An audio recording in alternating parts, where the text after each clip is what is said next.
I've been having trouble with this calculator thing.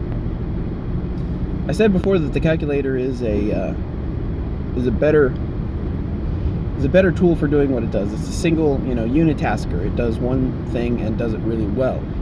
I'm looking more into calculators, and there's this just like abandoned group of people who love calculators and love the idea and work well with them and spend lots of time and dedication and make meetings, conferences, I guess you would say, of other calculator lovers, and they talk to the industry and all that, and it's like, what is really disappointing is that this niche is being fulfilled by like one custom outlet, like one custom company that's doing this stuff. It seems to be Swiss Micros, which is fine. It's just, I don't understand how we got all this extra computing power and then just dropped all this other stuff. It's like we've created this, the phone is a general purpose thing, the smartphone is a general purpose device that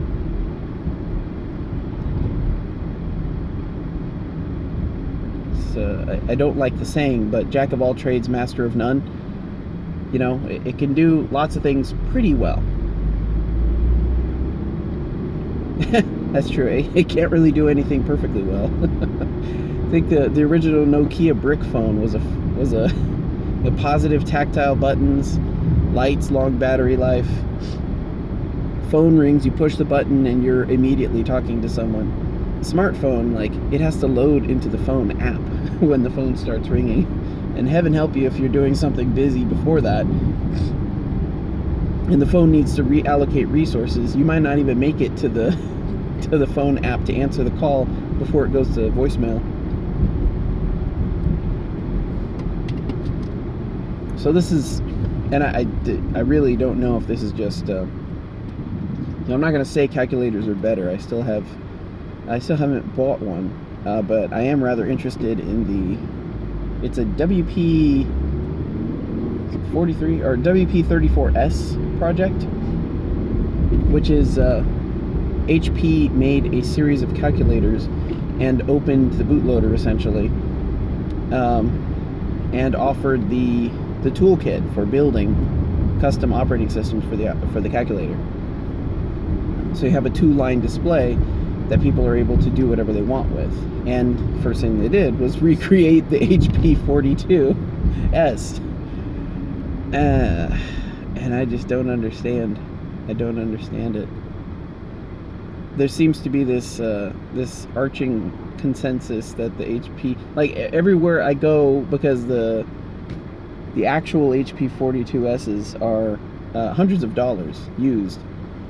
And it just seems everywhere I go comes back to this HP 42S. It's like a pre-graphing calculator for engineers, and that's it.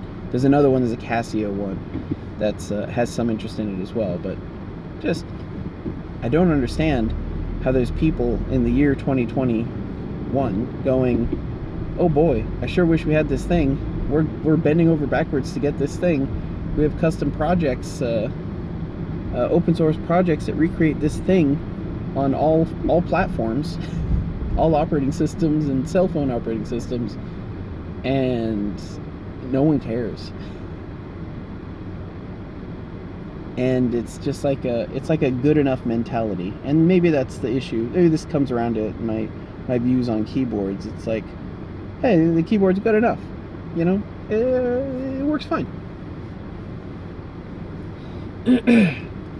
I already understand that not everyone is after that additional, that final 10%, that final 5% that gets you from 95% efficient or 90% efficient to 100 or 99. There's always something to squeeze out there, but I just don't understand it. There's no tactility to a touch screen, and maybe if there was, that would change things. I have actually messed around with that idea. make a faceplate that lines up with the buttons. And it was just a little prototype I 3D printed, but it would just have a little standoff plate that fits over the bottom of the thingy cell phone, and it was for playing emulators. And then you have tactile buttons that you can feel where the buttons are, and you can know when you're pressing the button. And it would just have a little conductive pad on the bottom of it and something to go up through it, like a little rivet or something that would conduct from your thumb, so that you would be tapping on the screen as soon as you push the button. But as you release the button, you can still, kind of hover over the button. You know exactly where the button is, and you can press it quickly. I haven't really explored that in a while. It's probably still... it's definitely doable. That's what I was messing around with. I was just trying to get the right thickness for plastic and layout. I think I have something on Thingiverse for that. So, it's an interesting idea, but having something like that, a really solid touch plate style, and it's just something tactile that you can rub your fingers across and know when you're on a button, and then know when you've pressed the button. The haptic feedback is helpful, but it exists for a reason. It exists because the phone lacks all tactility. That's it.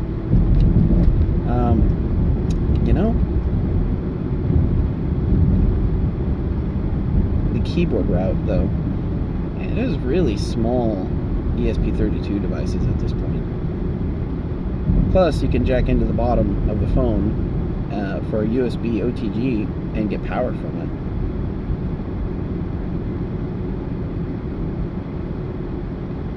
Huh.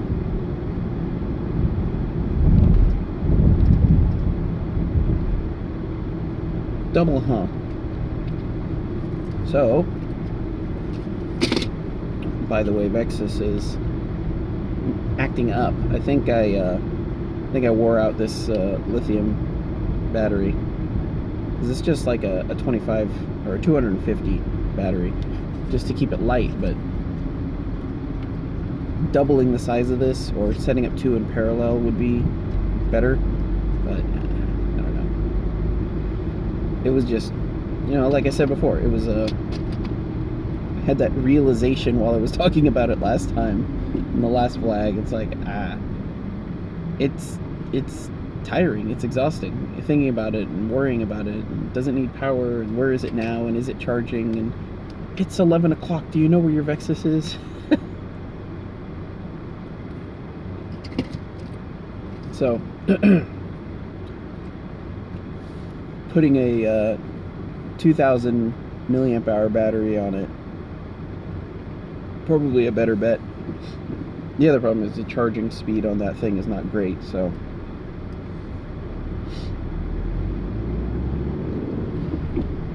I wonder about those batteries, though. I wonder if there are other batteries that handle that kind of charging and constant charging better, like the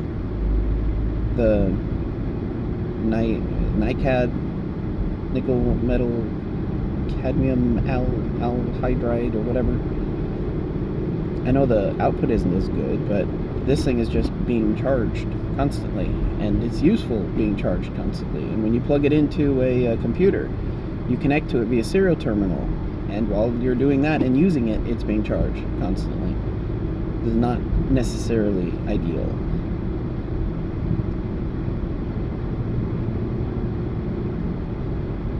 And LiPos are not really meant for that. That's why those wireless earbuds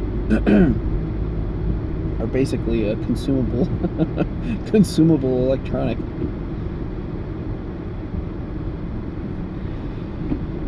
Where was I? Oh yeah, with the buttons. It's cool.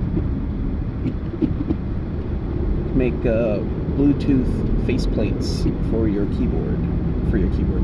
Bluetooth keyboard faceplates for your phone. But then, we have to. Well, I mean, like technically. So I was just thinking, like the calculator app that you install on the operating system on computers has keyboard shortcuts in it. So you just tap that keyboard shortcut, and you don't have to push the Push the little fiddly graphical buttons that exist on the screen.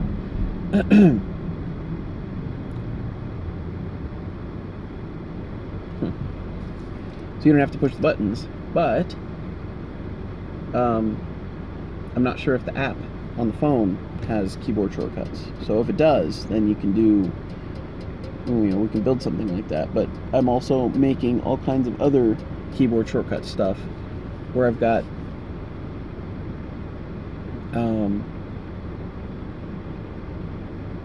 mice movement or mouse movement, and you can do that inside a screen or inside an Arduino, and that'll connect to the phone. As an OTG, if we're connecting to the OTG for power, we might as well just connect to it for OTG as a peripheral device, a HID interface, and that simplifies the output anyways. So it'll be like a calculator case. Put the case on the bottom of the phone. It'll plug in. It'll register as a mouse or as a keyboard if it has keyboard output, input, shortcuts, something. If it has that keyboard shortcuts, then we can just push a button. But if not, we'll have to zero the screen, build macros for it so that it'll move the mouse to the appropriate position on the phone. Which is pretty funny.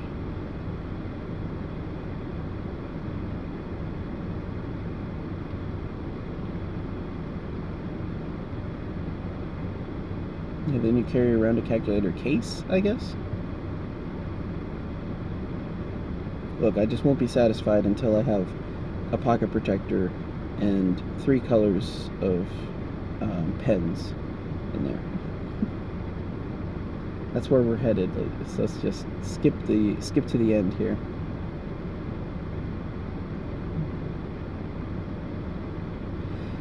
I'm still struggling with the whole calculator as a user interface, because it's clearly an improved user interface than the phone is for a number of reasons. It's a dedicated device. It's always on, essentially. Tactile buttons, instant feedback, no delay, no waiting. It's all there.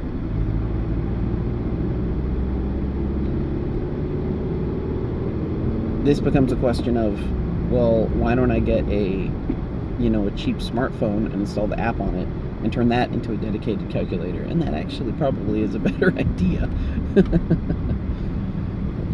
I still want to standardize on my phone setup. Well, I want to standardize all my hardware. If I find good hardware, I want to buy spares. I want to be able to swap parts out later on when things break. I kept that Note 2 alive. 2 or 3 Note 2s, I guess, technically. Pulling parts out of one, putting into the other. Then you can buy all those cheap phones for parts or as is off eBay.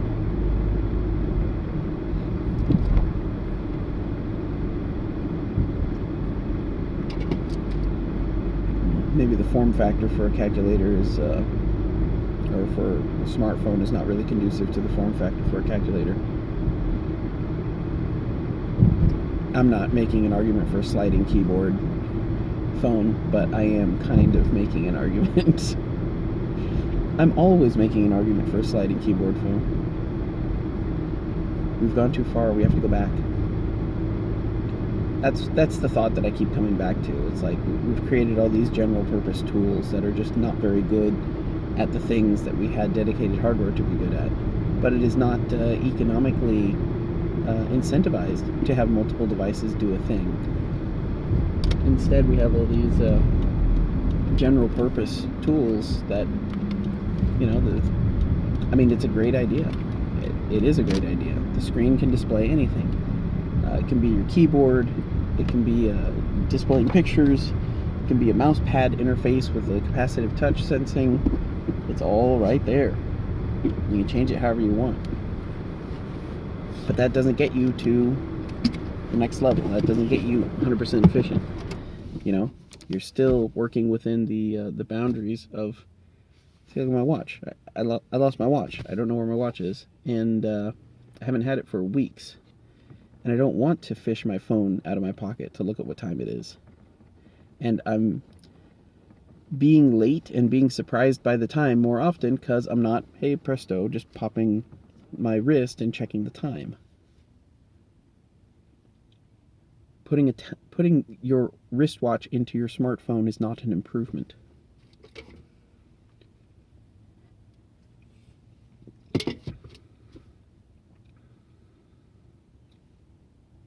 Putting your calculator into your phone might be an improvement. And I'm still just interested in this stuff, so it might just be a passing fancy at, you know, I'm trying to justify it, trying to explain it, trying to make sense. Like I said, I still haven't bought a calculator yet. Oh, right, but that HP, it's a HP 30B and the HP 20B, I think, are those somewhat open bootloader calculators that people have made open source firmwares, I guess it would be, for them. So you can buy those HP 30B calculators, take it home. You kind of have to make your own cable at this point, I think. Programming cable, use their tool, and then load the binary into it, and then you've got a new calculator. And they've got vinyl stickers that you peel out, and new face plates and put over the buttons and stuff to represent all the functions that have been changed. It is still squirrel season. And that's pretty cool. You know, the idea of having that, I guess it's technically open hardware, where you get to mess around with stuff and say, yeah, I don't really like this function. I'm going to change it. That's much more appealing to me than having an old calculator that does pretty good. Still, there's some trade-offs in there, so I don't know. This is not... it kind of comes around to an argument of like, if something is expensive on eBay, therefore there's a market for it. Therefore, you should make 10,000 units of it. But the truth is, we're not at that point, though. Like, we've got small runs. That's not hard. We do it all the time with Kickstarters. We also don't do it all the time with Kickstarters. But, you know, we have more capacity to create this kind of thing. All this stuff. It just has to be enough money in a small group of people to be, or enough money and enough people to put it together. And that might not exist, but I don't know. Some of this is also dying technology. It's also very low power technology, which I really enjoy. It is kind of becoming my focus, or has been my focus for a long time. So I don't know, I still haven't figured out this calculator thing. I'm still using the free 42 application, and I just got I just started figuring out why being able to graph some of these functions is actually helpful. So there's a Droid 48, I think, which is a copy of the HP 48. Is it 48 or 50? I forget. But it's one of the later graphing calculators that uses reverse Polish notation and the RPL language, which the L stands for Lisp, which I didn't realize. So I'm immediately interested again. Let's see what comes of it. I'm still trying to figure it out, so it might be nonsense. I'm not sure.